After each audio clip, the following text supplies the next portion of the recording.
Welcome back, everybody, to the Nevada Wolfpack Dynasty here in season number 2.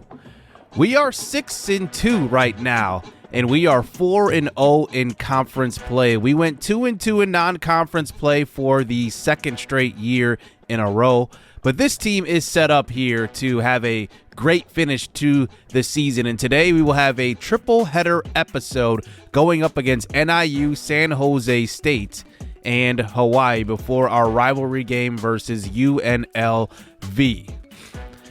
Now, this defense has been very, very tough this year. A lot of great playmakers, and we did a fantastic job of recruiting in the transfer portal, getting a few starters on defense, but we have a lot of impact freshmen as well, like Larry Swain. He was the top prospect who was interested in Nevada from the jump back in season 1. He was, I believe, ranked like in the 400s. Only 67 overall, but he has made like quite the difference. And he had his first 2 interceptions of his career last episode, one each versus UTEP and Wyoming, respectively. But this guy can really, really ball. He's going to probably go into next season as the team captain. Right now, we are second in the NCAA in points allowed, which is only 17.6. Actually, no, we're second in yards per game allowed, 288.6. And we are up there in sacks as well. This is just a team that is clicking on all cylinders at this current moment.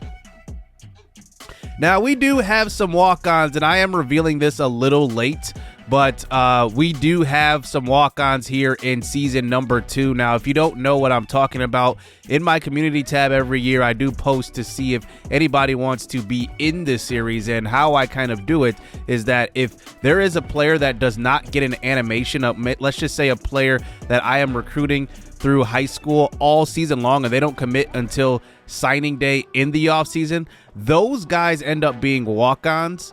And then I end up, renaming those. I do not change any ratings. I just end up renaming players to guys you end up submitting. So here are some of them, like Darius Whitehead at receiver. He was a gadget receiver. He's interesting because gadget receivers can play even quarterback in this game, but I could potentially move him over to running back in the offseason. Gabriel Blandford, an offensive lineman. He looks pretty good with good skill caps here. And those are the kind of guys I like to recruit, even if they start out as a low overall. If you have, a lot of skill caps, those are the guys you want to go after. That tells you that you have a pretty high ceiling. Messiah Tuck is interesting. These low overall guys that have pro potential as their deal breaker, it's unfortunate they might end up transferring away, but he is also a walk-on recruit as well. On defense, we have a couple of nice freshmen like Xavier Macklin. Macklin is 65 overall right now. His deal breaker is playing time, so I will probably get him in the game, probably on special teams. I believe that actually contributes to playing time as well.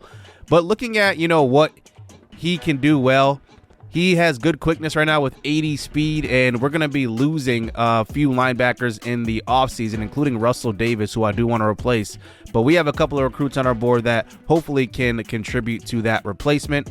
Brandon Godfrey is a defensive back. I do like him. Also, actually, not a defensive back, a linebacker as well. I do like him. He is a freshman. He's got size too, 6'4". Good skill caps. And then we have Will Shoemaker. He is actually going to transition over to punter because right now we have Darren Bortles at kicker. So I don't really need him at punter. And we have a senior punter right now. So we will end up changing his position in the offseason.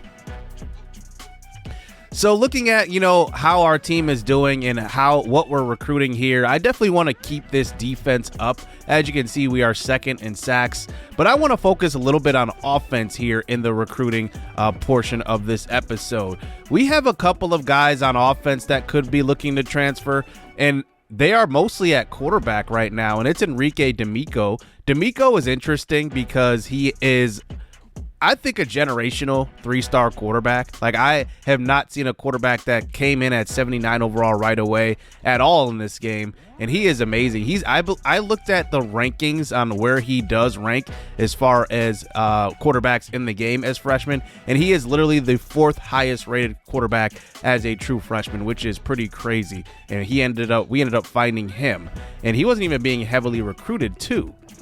So I do want to add some weapons to our offense. Gregory Malik is interesting. He is a pure possession athlete.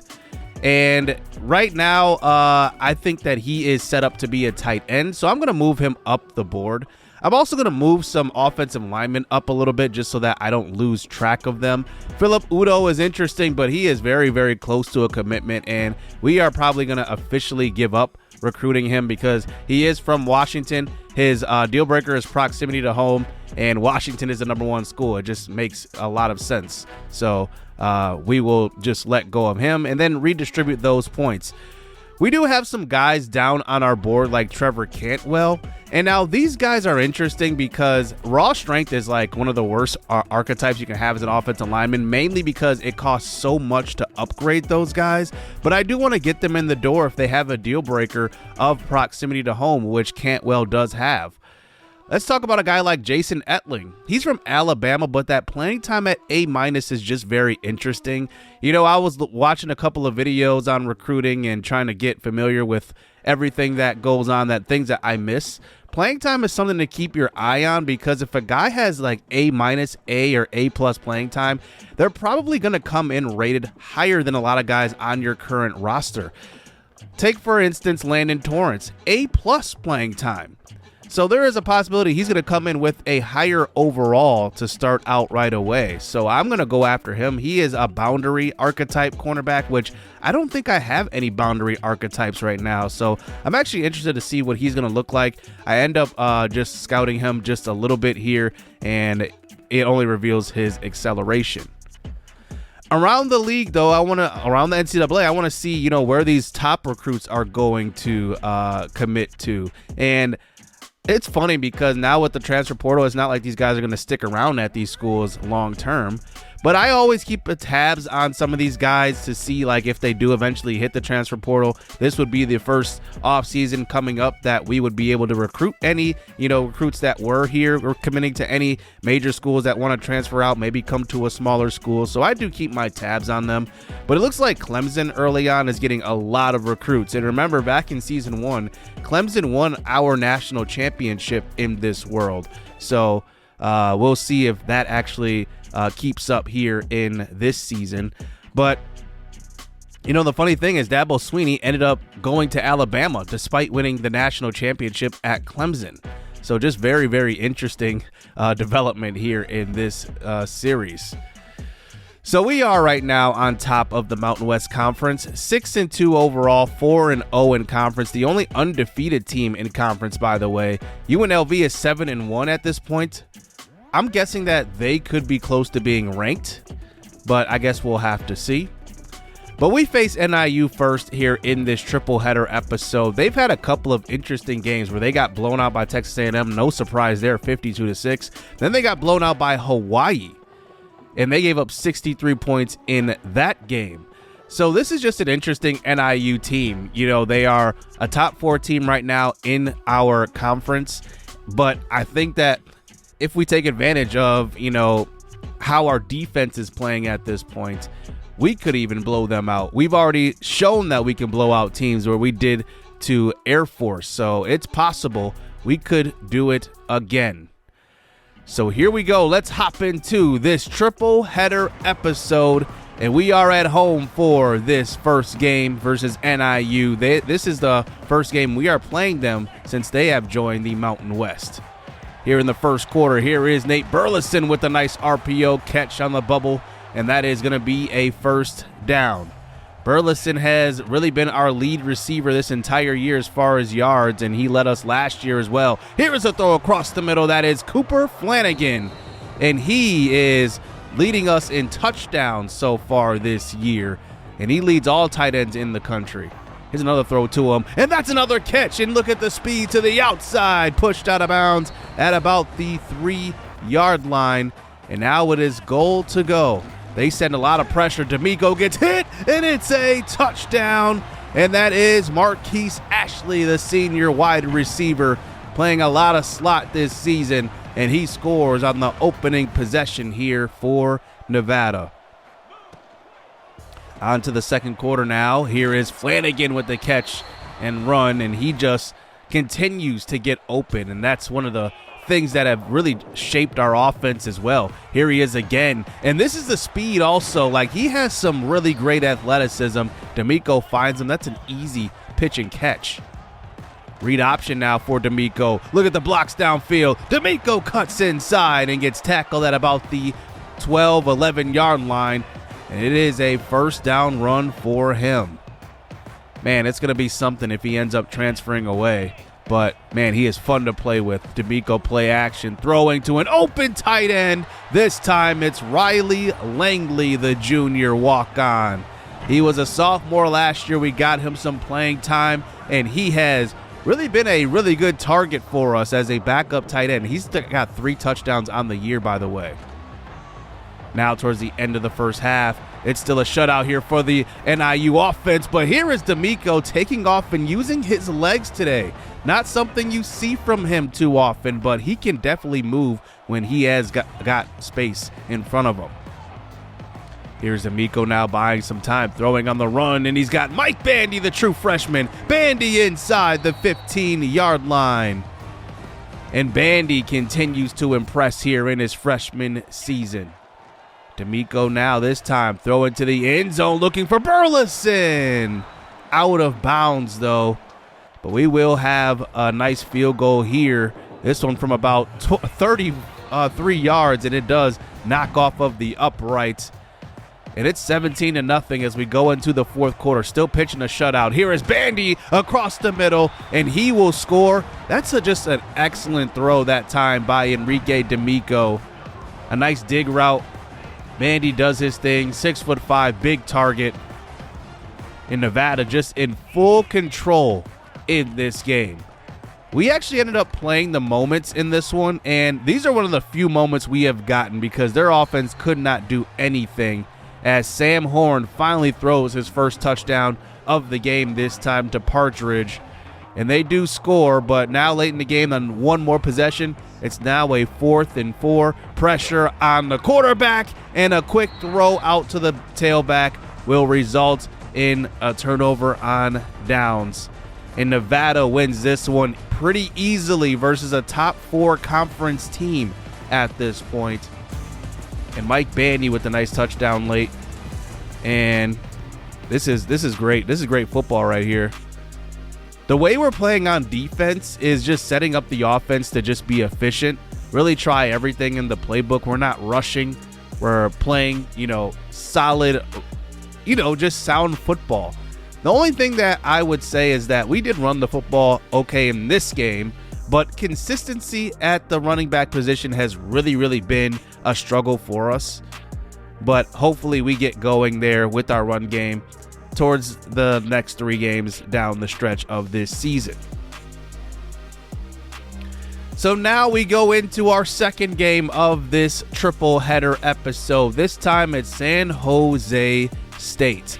Now, San Jose State does not have the record that they would have hoped for, but this is a team that played us pretty well with quarterback Adam Matthews a year ago. They are 3-7 towards the bottom of the Mountain West this year and not having the greatest of seasons, but they are one of the few teams in the conference that did return their quarterback. So that is a plus for them, but obviously 3-7, not that great. Matthew Coleman, Dejon Reynolds, a lot of good receivers for them, but it just hasn't translated to wins. So they might have a little bit to go here in order to become a solid football team. Now, the funny thing about recruiting in this conference is that, now that Boise State is gone, I think it's kind of up for grabs to be the best team, and San Jose State not off to the greatest start here so far. So here we are on the road here at San Jose, and there is the first pass of the game. It's caught by Burleson, fumbled, but they do end up going and reviewing that. I challenged it, and it did get overturned. So here's Ashley running in motion this time. We give it off to DLC, and he gets it up the middle.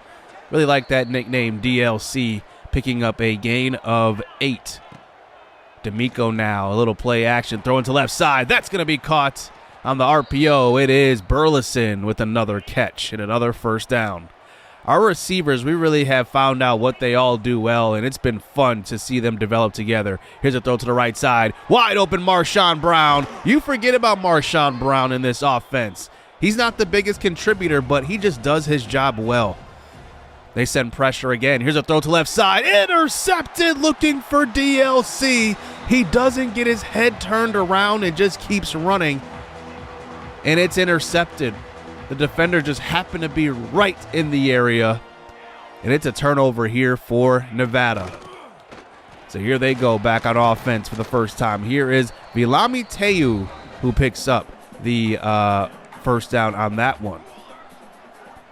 It brings it to a 3rd and 6 eventually. We send the nickel blitz. Here's a throw by Matthews across the middle. He's got his tight end Balin Brooks for a first down. I guess that's not a tight end, receiver. So here they are once again across the 50. This time Adam Matthews keeps it on the option, and it looks like we're there for the tackle, and we cannot bring him down. Number 23, Tyler Armstead, was there first, and he can't wrap him up. So 1st and 10 again at the 37-yard line. Here is Matthews throwing across the middle. This one is caught for a touchdown. Look at the touch on that pass, and it was a perfect throw to Lindenmeyer by Adam Matthews. And San Jose State capitalizes off of the turnover. So down 7-0 here. There's a nice throw by D'Amico, finding Marshawn Brown, and that is a first down. D'Amico now, they send 4. The blitz is picked up, though, and here is Bandy wide open, and it's a first down across the 50 to about the 37-yard line. Eventually, we get it to a 3rd and 7, this time running Burleson in motion, and they send a lot of pressure. It's a cover 0 and knocked away. And we have a 52-yard field goal chance for Darren Bortles, but we decide to go for it here. It's 4th and 7. D'Amico rolling, throwing across the middle, and that's Marshawn Brown. Only D'Amico can make that throw. It's just literally a flick of the wrist across his body, and it's a first down. Wide open, Nate Burleson the second, this time catching it and getting to about the 5-yard line. And now it is goal to go here for this offense. We come out here with the pistol formation. Flanagan at tight end. 3 wide receivers out there on the field with Nate Burleson the second in the slot. Here is D'Amico throwing across the middle, and somehow Mike Bandy is unaccounted for. Wide open in the end zone. It's a touchdown. And Nevada will score to our first touchdown in this game. And we answer San Jose State right back. We fast forward here in the second quarter, still a 7-7 ball game. There is Burleson with a drop right there, could not hold on to it, took a big hit. And that brings it to another 4th down here. We go for it again. D'Amico just trying to buy time, throwing this one. It's Bandy, 6'5", and we're using all of that size. And it is a first down. D'Amico once again under pressure. He gets hit on that one. It falls to the ground. That brings it to a 3rd and 10. We got to watch it around here. Our field goal range is not that great. Here's DLC with the screen pass, fighting forward. He gets to the 27. And here comes Darren Bortles here for this field goal. It's been a struggle to make some field goals, but this one he ends up knocking through. So we go up here 10-7 before halftime, and we have one more possession here. DLC with the carry up the middle. That one goes for a gain of 6, but 9 carries for 27 yards. These are the struggles I talk about when running the football. It's now a 4th and 4. We're just going to be aggressive here. Here is D'Amico, and he scrambles up the middle. The funny thing is, like, sometimes when I go for it on 4th time, pretty much all the time, coach suggestions always want us to go for it, so we end up doing it. Marshawn Brown with the catch across the middle. He's got 5 for 73 today. It seems like every single game it's somebody new with the big game. Here is D'Amico. It's an option keeper up the middle all the way to the 5. And what a run by our mobile quarterback. And now here we are inside the 5. Here is D'Amico throwing to the flats. It's Ashley. He falls in for the touchdown catch.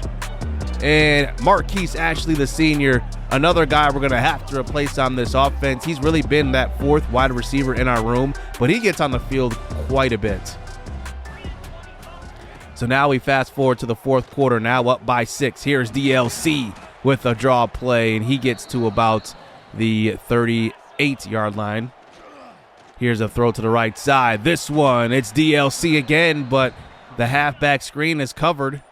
And now it's 4th and 3. Now, the coach suggestions did not say to go for it, but we had to be aggressive here. We're going for first place here in this conference, and that one will be a conversion for a first down. RPO action over to Cooper Flanagan now, picking up a block downfield from Bandy, moving the football, trying to ice this game and put it away.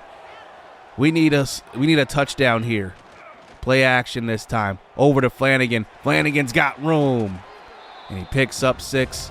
Or this clock continues to run. 5 minutes to go. Screen pass over to the left side. It's DLC this time. Puts on a move to the outside. He's on his feet. It's a touchdown.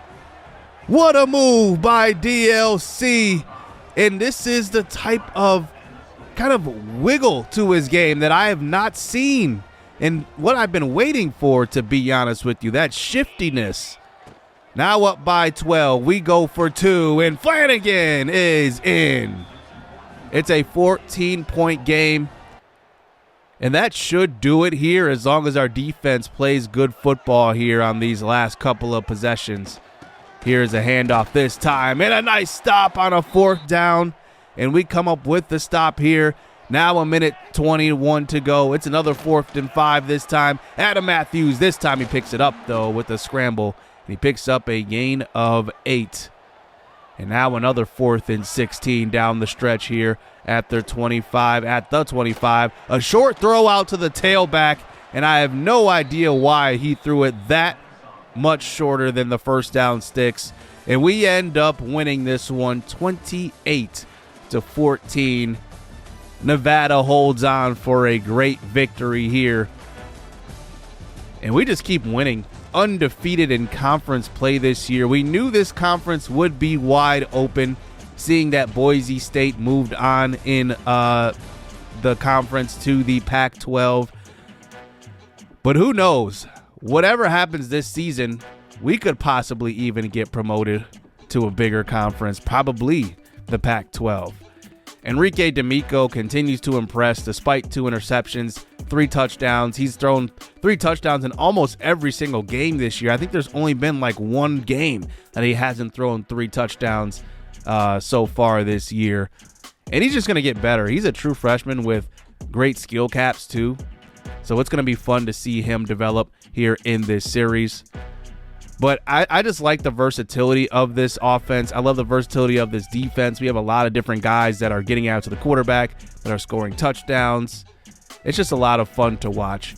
Miles Williams actually led us in sacks today with 2, and Josh Hopper actually got a sack. So none of the usual suspects usually getting out to the quarterback. But there is a reason for that. Coming out of that game, Jonathan Maldonado was hurt. Dislocated ankle out for the next 7 weeks. That will effectively end his season. So a 7-sack season coming off of a 6-sack season. And we had a few more games left. He probably could have got to that 10-sack marker. But now that's why we're seeing Miles Williams play. And Williams has not really been an impact player at all here in this series. But he is our next in line to be a versatile pass rusher. I do like his skill set. He can actually cover as well. So that's the big reason why he was in the game right there. I think injuries have really made this series interesting because I think wear and tear along with injuries force you to be a recruiter that recruits for depth. But we have a pretty significant injury here in our receiving core as well, with Nate Burleson II leaving that game with a torn labrum. And I think this injury, torn labrum, is like kind of the equivalent of concussion. They don't really put concussion in the game, but this injury happens quite a bit.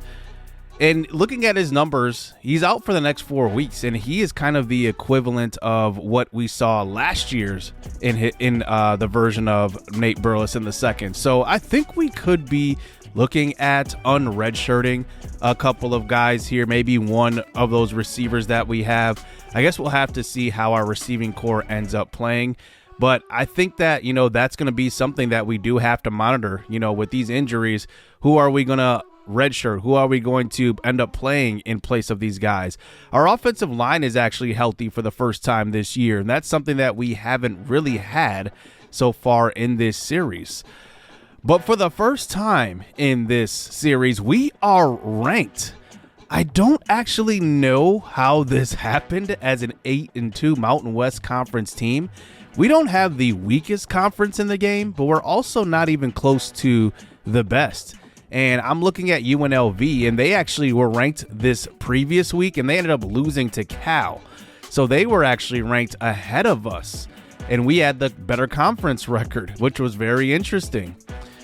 A quick recruiting update, Khalil Childress does look like it could be over for us in this recruiting battle. He is from Fresno, California, and his top team is who else but Fresno State. So I think that this could be a last-ditch effort here to send the house over to a hard sell. And maybe I should have done this a lot earlier, but I'm not sure if it really would have made a difference if his proximity to home is his most important deal breaker, and he's from Fresno. I'm not sure if that really would have made a difference here. We don't have great grades for a lot of things. Like, usually it's built around proximity to home, playing time, or playing style. The other things are usually like very terrible. As you can see, we have D, academic prestige. Not saying that that's important to a lot of recruits in this game, but pro potential is always really bad. But the same goes for Gregory Malik. We are second on his list too. He is from Nevada though, and his top priority is proximity to home, but he's looking to go to Fresno State as well. So I think our priorities might be shifting towards the end of the season here in recruiting. I'm going to put some more points on Titus Saturday. I think I just really need a developmental quarterback, a guy that's going to be, down on the depth chart, that is kind of our backup when, injuries happen or if quarterbacks transfer. And I'm going to go after Titus Saturday a little harder here. We're going to schedule him for a visit for the UNLV game, and we're going to send the house. Just make sure we try to get him in the door. So on to our final and the biggest game of this episode.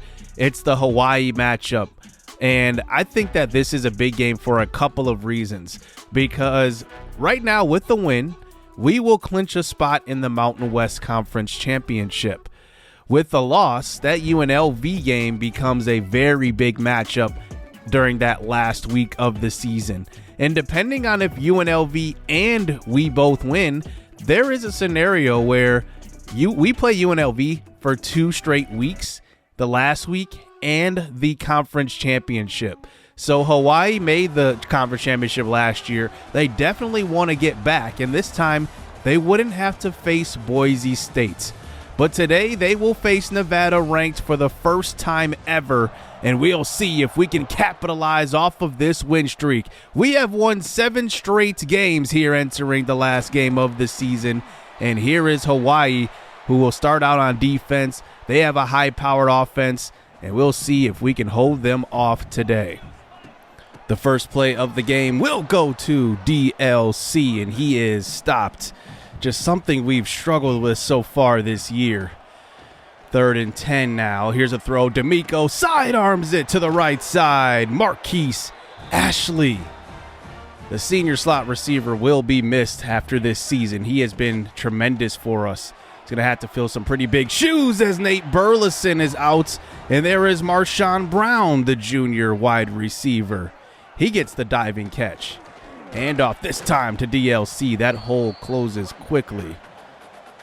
One running tip that at least I've been reading on Reddit is not to hold the turbo. Here's a throw to left side, and that is caught. Another first down here on this drive when you're running the football. Do not hold turbo, because I feel like blockers disengage whenever you hold the turbo. Here's a throw up the seam. That's going to be caught. It's Marquise Ashley. And Ashley has the speed. He has the quickness. And he's developed those hands as well this year. But look at this. I mean, D'Amico off his back foot. perfect throw in stride. I mean, only one quarterback can do it, and that's Enrique D'Amico. Here is the run game by Hawai'i trying to get going today, and this is going to have to be a big point of emphasis for them. They have a pretty good running back, and here he is with Valahi, and Sesi Valahi will get maybe 2 yards on that one. Jalen Brown is shaken up. Their quarterback is number 20, DeMarcus Davis, and now he faces a 3rd and 8 trying to take off. He is more of a runner than a thrower, and he picks up 5 yards, and they will have to punt it away. So number 23, Nevada, back on offense. Here is DLC with the carry, breaking a couple of tackles. That's a hard 3 yards, 5 carries for 7 yards so far. We've seen a lot of stat lines look like that for DLC. Here's a throw to left side, and it's Marquise Ashley this time. Cannot hang on to that pass. So we do punt it away here to number 20, DeMarcus Davis at quarterback. Man, that does irk my nerves a little bit. Here's a throw to left side, and that is going to be a first down. Oki Salavea for the first down. Here is DeMarcus Davis once again, this time taking off. He's got speed, and he does get down this time. And he picks up a gain of 8. They run a hurry-up offense as well. You're going to see a lot of motion in this offense, a lot of quarterback runs, a lot of RPOs. Here's a throw out to the left side, and I think that one barely made it to the first down marker right there. It's Jalen Brown. So across the 50 now, here is Davis in the pocket. He takes off. Nobody is home.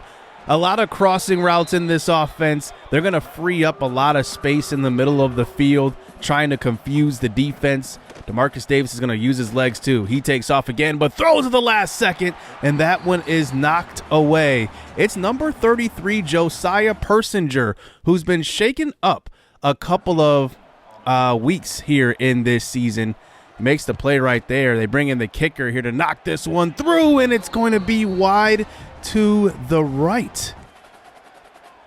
So here we go back on offense after a couple of missed possessions here by Hawai'i, but their defense is pretty good. They get after D'Amico right there, Jamichael Powell, who is tied for their lead in sacks. Look to the right side. Nobody's guarding Marshawn Brown here. We actually audible to a fly route, and it's going to be intercepted. I don't know if Marshawn Brown didn't get the right signal, but he is all alone and somehow ran an inside route. I don't even know what he was running here, but we definitely just audibled him to a go route, and I have no idea why he ran inside right there. That is just a mistake there by Brown. Here's DeMarcus Davis back on offense, though. Move in the pocket, and he will find his man in the end zone. It's a touchdown for Pofeli Ashlock. And it's 7-7 here for Nevada. They are 7-3 for a reason. This is a team that you can't make mistakes against. Here is Cooper Flanagan again with a nice catch. And he picks up the first down. Flanagan looking to lead the country in touchdown catches for tight ends this season. Lost a one that time by DLC. Now play action fake. Here's D'Amico. I thought he was loading up to go deep on that one, but he ends up going short to Mike Bandy. That brings it to a 3rd and 6 this time. Here's DLC running in motion. He gets it out to him, and there is the arm strength by D'Amico. That's a long throw. Gets to DLC in a hurry and allows us to get the first down. Here's a throw across the middle. Intercepted by the defense. And once again, trying to find DLC out of the backfield, and that is going to be intercepted. And I don't know if DLC didn't get his head turned around or what, but that's the second time that's happened in this episode. So here is Hawai'i back on an offense, and there is a catch by Micah Gilbert fighting for the first down. Hawai'i just a lot of 5 wide, a lot of motion. It's very confusing for the defense. Here's a deep shot on a 3rd and 10, looking for a receiver downfield, and Sion Leolea makes the play. Probably should have been intercepted off of the tip by number 20. That was Marcus Radcliffe, the transfer safety. So Hawai'i does take the 3-point lead as here we go back on an offense. Here is D'Amico on a little bit of a cold streak, it looks like. He scrambles this time to maybe get his momentum going That's a gain of about 15 yards to the 45. Play action fake again. D'Amico throws across the middle, and he's got Mike Bandy, who cannot hold on to that catch.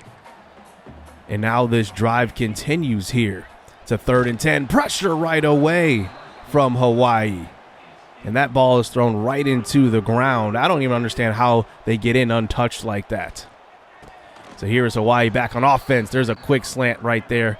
Demarcus Davis is very aware of where his receivers are at all times on the field. Look at the awareness. This time a dump-off pass. We almost got home to him, but he knows exactly when to get rid of the football. Another dump-off pass to the right side. And it's once again to Valahi out of the backfield. Now running more hurry up and another first down here on that run. More hurry up. 1st and 10, another RPO. This one is across the middle, this time to Ashlock, who scored earlier. Now at the 21, another quick throw. This offense is moving fast down the football field.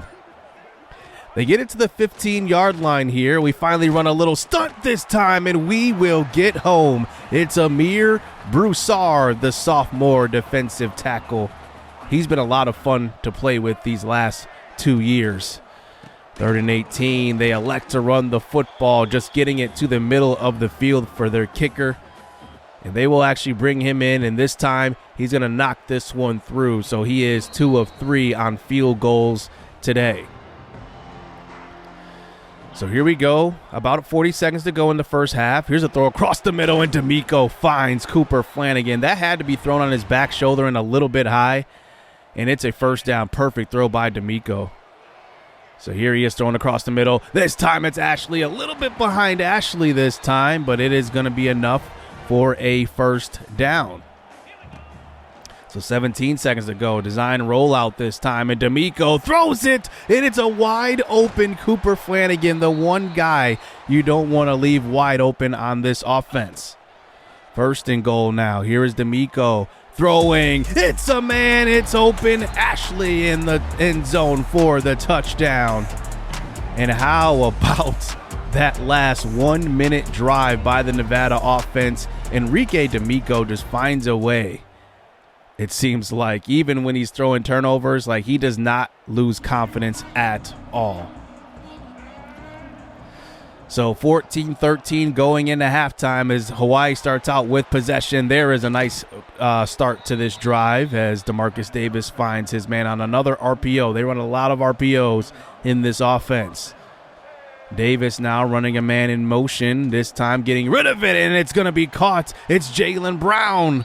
And he gets all the way inside the 30-yard line. Later in this drive now, they get it to the 7. It's a 3rd and goal, and pressure on Davis. It's Eric Sendejo who gets home to the quarterback. And we will get them to kick from the 11 this time, but from the left hash. And the kick is off of the upright. 2 missed field goals by their kicker. And it's still 14-13. We do get into an eventual 3rd and very long here from our offense, and the Hawai'i defense will give this offense with Demarcus Davis a chance to take the lead again. So here is Davis now with an option keeper. This time he will get to about the 43-yard line this time, and that's another tackle by number 43, Russell Davis, the senior transfer. But once again, Demarcus Davis was actually shaken up after that run, and he will step out for a couple of plays, but he does eventually check back in when they're inside the 10. Handoff this time, and this was going to be a broken tackle touchdown. Valahi will score. He is their lead back and their team captain, and he punches it in. But now up by 5, they will elect to go for the 2 to make it a touchdown game. Here is Davis in the pocket under pressure, and it's Dylan LaBarbera who gets home to the quarterback. And it's still now a 5-point game. Here's our offense back out onto the field. Here is D'Amico under pressure and throws it quickly over to Flanagan. There is no pressure that really phases D'Amico. That quick release is just amazing to play with. It's a lot of fun. Now Enrique D'Amico on the edge of field goal range. It's a 4th and 4 on this play. There's a nice throw, and it's Flanagan again. Just creating separation is what he does. 10 for 152 today. We get it inside the 5 here. Here's a handoff, and it's DLC for the touchdown. And we will take the lead here, but we are now going to go for 2 to make it a field goal game. Hopefully we can convert here. D'Amico comes out with 4 wide. Flanagan on the field. There's a tight window. Throw to Marquise Ashley. And he's got it. And now we have the 3-point lead with about 6 minutes to go. Here's a handoff this time to Valahi. He gets to the outside and will pick up a first down on that carry. DeMarcus Davis now, play action. Oh, I think he fooled the entire team. He's got a lot of open options downfield, and that is going to be a catch by Ashlock again. Inside the 10. Davis keeps it, and he will just walk into the end zone. Everybody fooled on that play. It's a touchdown for Hawai'i, and we know this offense can move the ball. We got to answer them right back. They are up by 4 at this point now, 26-22. Here's a throw to the right side. That is caught by Flanagan. He does step out of bounds with about 1.5 minutes to go at the 42-yard line. 1st and 10 now. It's a screen pass out to Ashton Hayes. Hayes gets to the outside. He picks up a block, and there he goes. Down the left sideline all the way to the 3-yard line. Enrique D'Amico can do everything for this offense. That was the first time he ran a screen all game long. Here is Flanagan, wide open. He will walk in. And Flanagan is just an amazing player. And, man, we got to find a way to find another Cooper Flanagan. He is amazing here in his final year in college football. But here is Valahi now getting the carry. He gets up the middle. And this Hawaii offense moves the ball again. Now under pressure is Davis. He gets rid of it, and it's once again Jaylen Brown. And now they're inside of field goal range. And here is Davis again, threatening to score. 3rd and 8. Davis takes off. He scrambles. He's got the first. We did not put the spy out there because we wanted to cover all routes, but it ends up backfiring. 25 seconds to go here at the 9. Here's a quick throw out to the right side. This one's going to be a stop that time. Russell Davis is there, and now they get it to the 6-yard line. They're going to clock it here at 11 seconds. Now, this is enough time to run one more play, but they will just bring in their kicker Curtis early. He's missed 2 field goals today, and he misses the 3rd one. And Nevada will come out of here with a victory. A classic of a game here, Hawaii and Nevada. And that could essentially eliminate Hawaii from going to the conference championship. But it was a close one to the end. We had to come back there in the second half. Both teams really had to come back in this game. But wow, what a victory here for Nevada, capping off this amazing episode of games. Look at the offense in this one. Almost 1,000 yards of total offense by both teams combined.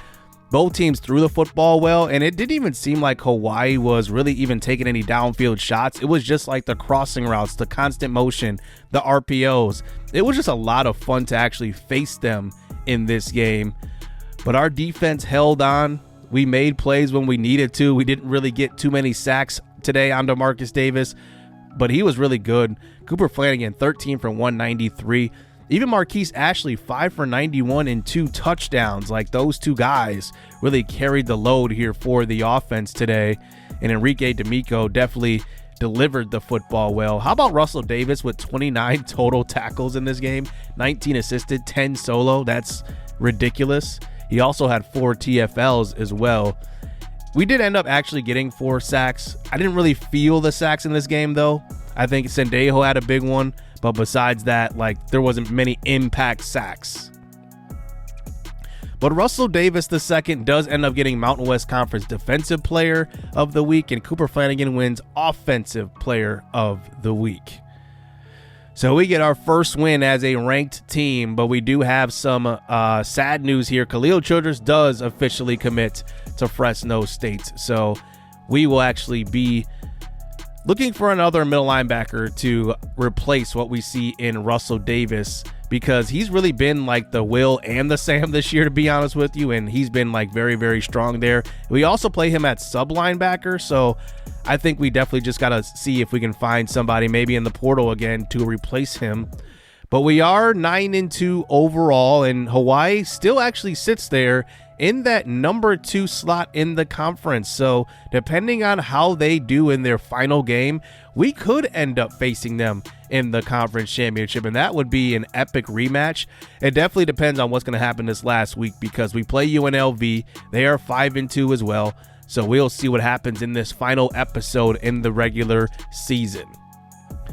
So 8-3 UNLV, 9-2 Nevada will go after it in the final game of the season. Nevada has already punched their ticket in the conference championship. UNLV looking to get in. Hit subscribe, hit that like button, stay tuned. Let's get it. Let's go.